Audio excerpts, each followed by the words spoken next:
450 से ज़्यादा architecture colleges हैं।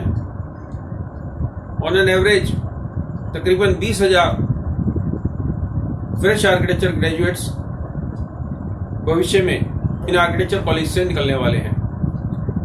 आज की डेट में तकरीबन 1 लाख आर्किटेक्ट्स रजिस्टर्ड है काउंसिल ऑफ आर्किटेक्चर के रजिस्टर में, और बार बार इस तरह की चर्चा सामने आती है कि अब हमें और आर्किटेक्ट्स की जरूरत नहीं है।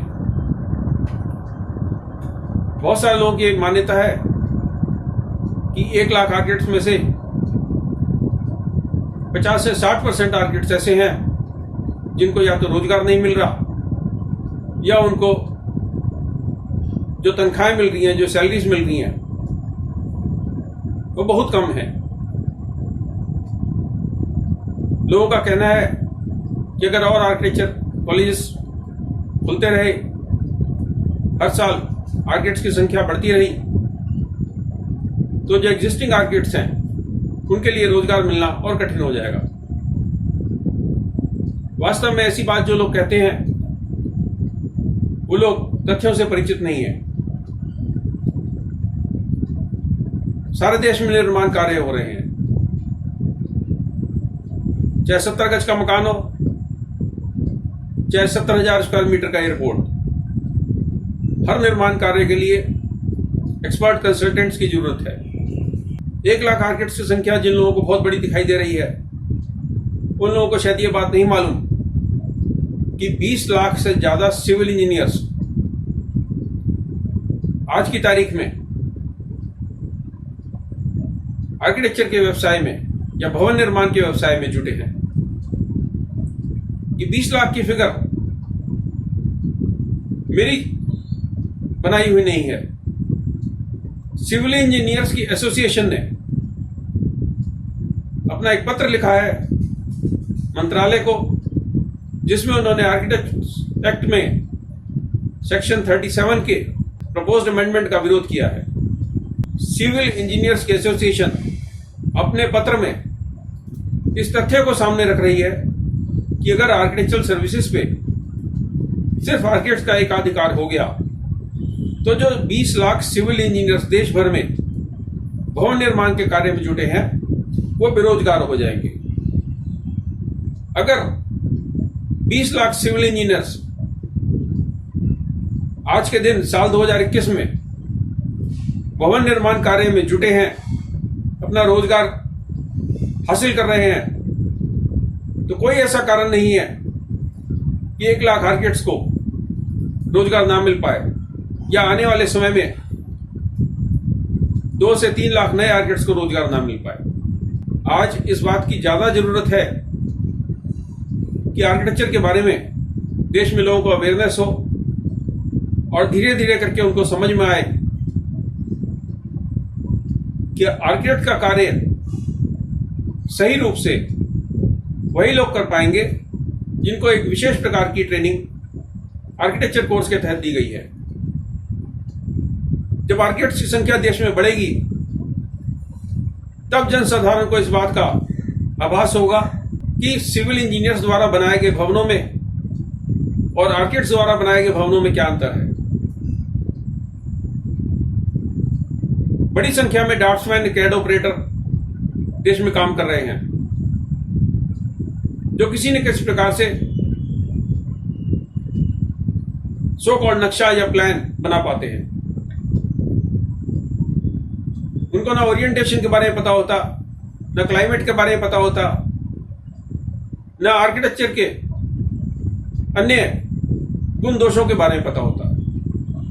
वो कैसे ना कैसे किसी न किसी प्रकार से एक नक्शा बनाने में कामयाब हो जाते हैं और विभिन्न सॉफ्टवेयरों के माध्यम से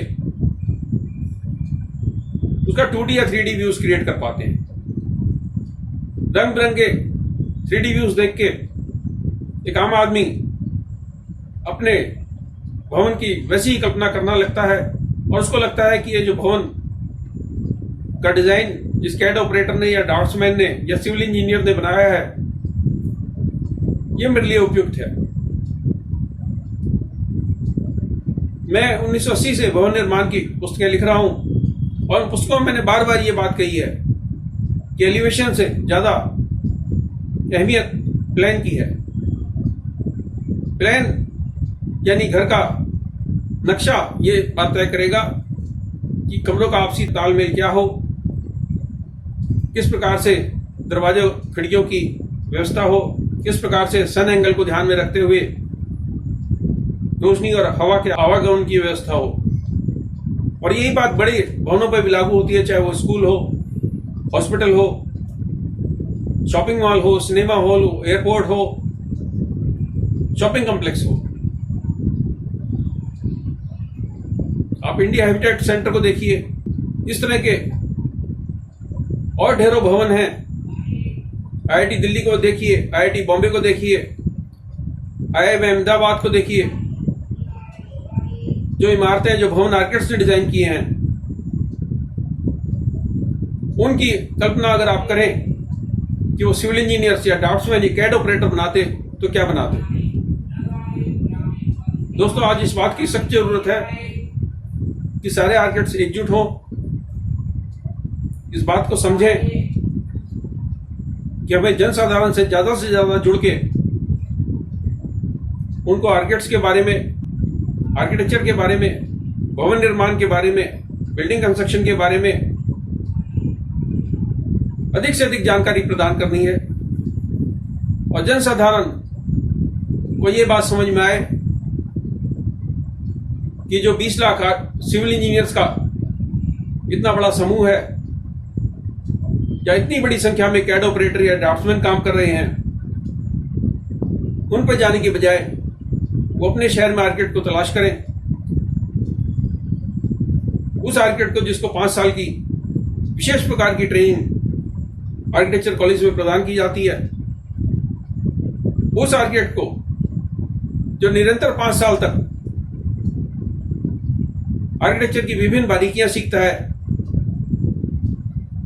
सिर्फ रोड़ी सरिये का डिजाइन करने से भवन निर्माण की सारी प्रक्रिया पूरी नहीं हो जाती। सिर्फ 3D व्यूज बनाने से, सिर्फ रंग बिरंगे वॉक थ्रू बनाने से सारा आर्किटेक्चर संपन्न नहीं हो जाता। मेरा काउंसिल ऑफ आर्किटेक्चर से और इंडियन इंस्टीट्यूट ऑफ आर्किटेक्ट के विद्वानों से निवेदन है कि आप इस बात को ज्यादा से ज्यादा उठाएं, इस बात की ज्यादा से ज्यादा कोशिश करें कि देश में नए आर्किटेक्चर कॉलेज खुले, उन क्षेत्रों में भी खुले जहां लोग अंग्रेजी बोलना नहीं जानते, उन क्षेत्रों में भी खुले जहां लोग अपनी भाषा में काम करते हैं, चाहे गुजराती हो, मराठी हो, मलयालम हो, तमिल हो। उन क्षेत्रों में आज जहां पर क्वालिफाइड आर्किटेक्ट्स अवेलेबल नहीं है, वहां पर इन ड्राफ्ट्समैन का, सिविल इंजीनियर्स का और कैड ऑपरेटर्स का बोलबाला है। जब हम आर्किटेक्चर की बात करते हैं तो हम इस बात की भी बात करते हैं कि देश के अधिकांश लोगों को एक सही प्रकार की कंसल्टेंसी मिल पाए ताकि उनके भवन सुरक्षित हो, उसमें हवा का आवागमन सही हो और उसमें रहने वालों को भविष्य में किसी प्रकार की कठिनाई ना हो।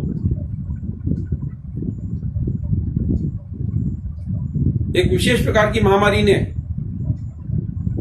यह भी आज समझा दिया है लोगों को कि जो वास्तुशास्त्र में पंचभूत की बात कही गई थी वो कहां तक सटीक थी। आज इस बात को समझ में आने लगा है कि आप भवनों में जो सेंट्रल एयर कंडीशनिंग कर रहे हैं, वो सेंट्रल एयर कंडीशनिंग बैक्टीरिया और वायरस को किस प्रकार से सारे भवन में फैला सकती है।